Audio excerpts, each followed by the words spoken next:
So how do you know when your portrait is done? That is the question so many artists wonder.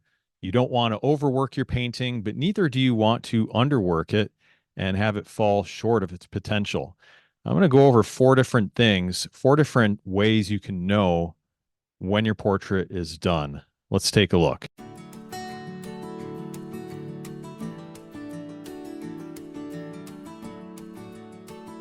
Okay, so the first way you can tell when your portrait is done, number one, you're not adding any value to it. You know, if you're adding lots and lots of detail to it, and that is a consideration in and of itself, is over detailing your portrait. More detail does not necessarily equate to more realism. If you're trying to paint every little eyebrow hair, every little eyelash, every little pore in the skin, every little wrinkle or crease, many artists tend to overdo those details and they don't achieve the subtlety needed to create that really convincing sense of realism. What actually happens is the portrait gets less and less realistic with the more detail that you add. And another thing or another test would be to, take a look at your painting from a distance. And if the overall details you're adding is not really making a huge impact, then you're probably not adding value to it. It's kind of a law of diminishing returns. You hit a certain saturation point in your portrait, and then as you add more and more to it, the amount of change you're making is actually decreasing with, each minute, each hour you spend and invest into your portrait. Kind of hits critical mass, so it's just something to keep in mind. There's just, if you're not adding any value to it, then it's a good indication that your portrait is done. Okay, so number two, you're making it worse. And that kind of dovetails on point number one. If in working on your portrait, it's actually, getting worse, maybe you made the portrait look pretty good. You're pretty satisfied with it, but you wanted to just push it a little bit further. And now the skin tones are, getting kind of chalky. Maybe the hair, is not looking as realistic as it once did. You darkened, an area around the eyes, or um, teeth got kind of discolored. Just it just is getting worse for each bit of time you're spending and investing into it. Then it's really time to call it done. Now, if you make a mistake to your portrait, let's say, um, you make an adjustment to the eye and now the eye looks off, one of the pupils are too large or something, well, you should go and correct that and try to get it back to where it was and then sign it and call it done. Unless there's areas in the portrait that are really unfinished, and you do want to make sure that you're, not letting the portrait fall short of its potential. You want to continue to put time into it so it improves and gets better. You want to push yourself as far as you can go as an artist, if time permits. But again, it's a real delicate dance of knowing, how far to take it and taking it too far, making it worse. So that's something that really only you can get that discernment with time and experience in portrait painting. But I want to, help you with that. If you're more of a beginner or, starting intermediate, you haven't had a lot of time portrait painting, just giving you some tips, some ways you can know when your portrait is done. So push it as far as you can, invest that time into it to make it the very best it can be. Compare it to your reference photo. If you see differences between your reference photo and your painting, you submit it for a critique, ask somebody to critique it for you. You see those changes that can be made, by all means, make those changes. Even if you think you can't do it, even if you feel like, you have negative self-talk, just push past that and say, yes, I can do it. I can do all things through Christ who strengthens me. I can do it. I'm able. I'm an artist. God's given me this skill. I have, good training, class that I'm taking. And people to help me critique it online or in person. Take it as far as you can take it. But again, if you're making it worse, then it's probably time to stop.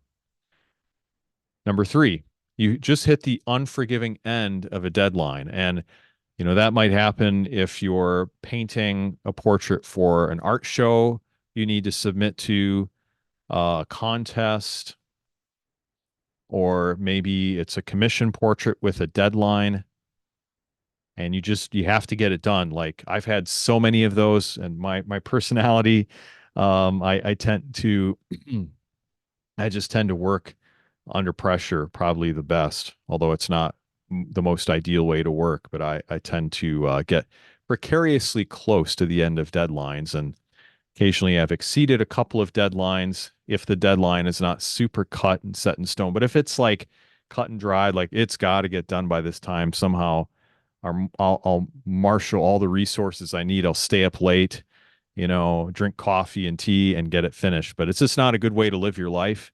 If you just hit the unforgiving end of a deadline, you have to call the portrait done. And the deadline dictates, how much time you can put into it. So that's what's great about the glazing technique is, you're not working just a portion of the canvas.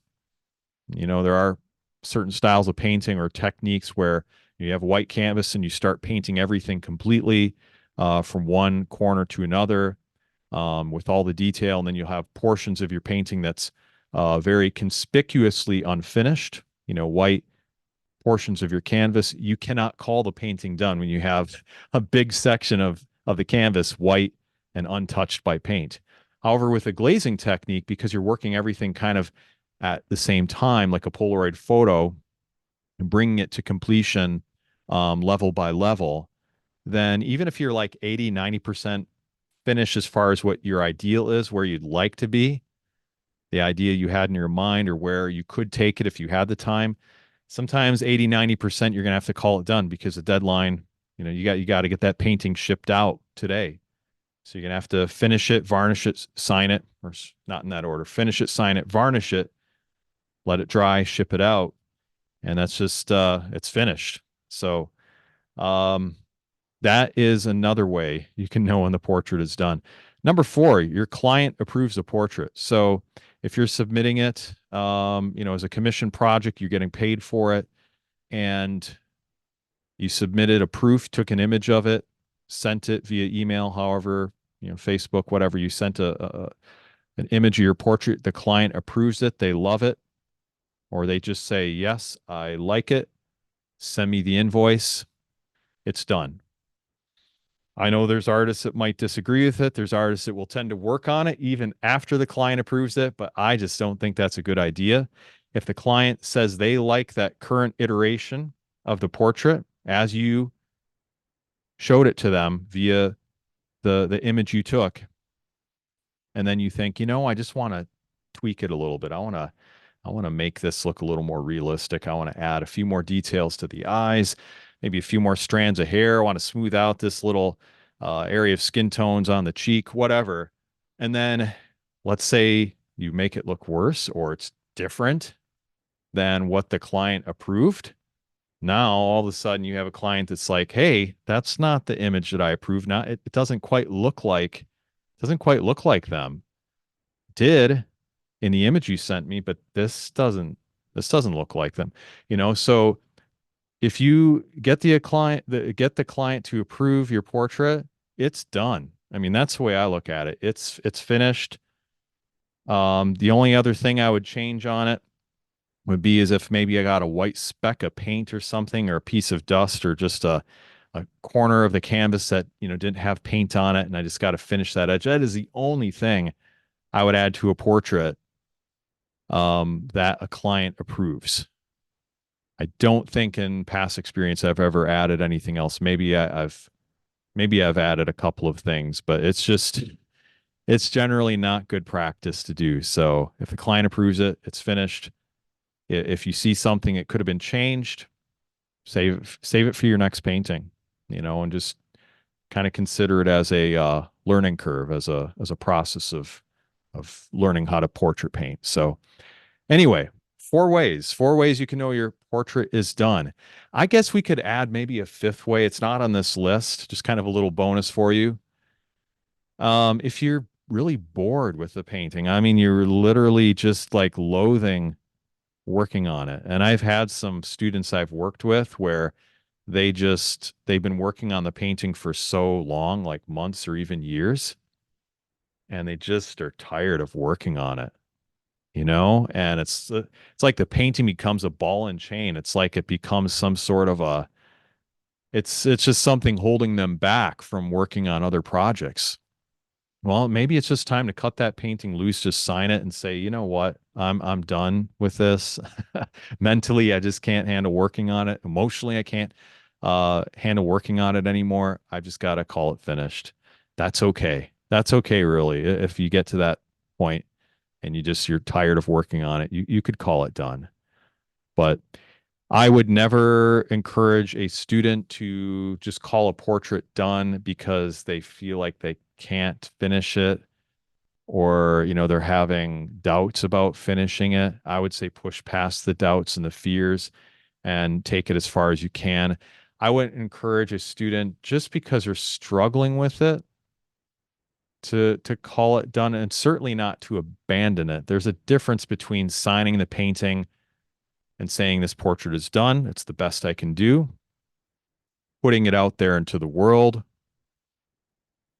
and letting people see it, and just saying this is my finished painting. There's a difference between that and taking the painting, and because it's not working the way you'd like, you're struggling with it, and then just abandoning it and putting it in your closet or under your bed.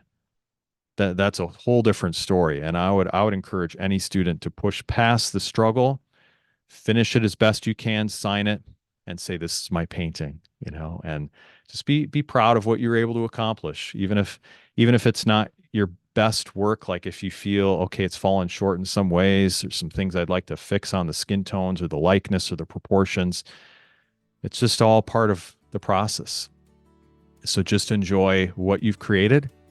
And again, a lot of different factors to take in of knowing when to quit on your painting. When I say quit, I don't mean putting it under the bed or the closet. I mean just signing off on it and calling it finished.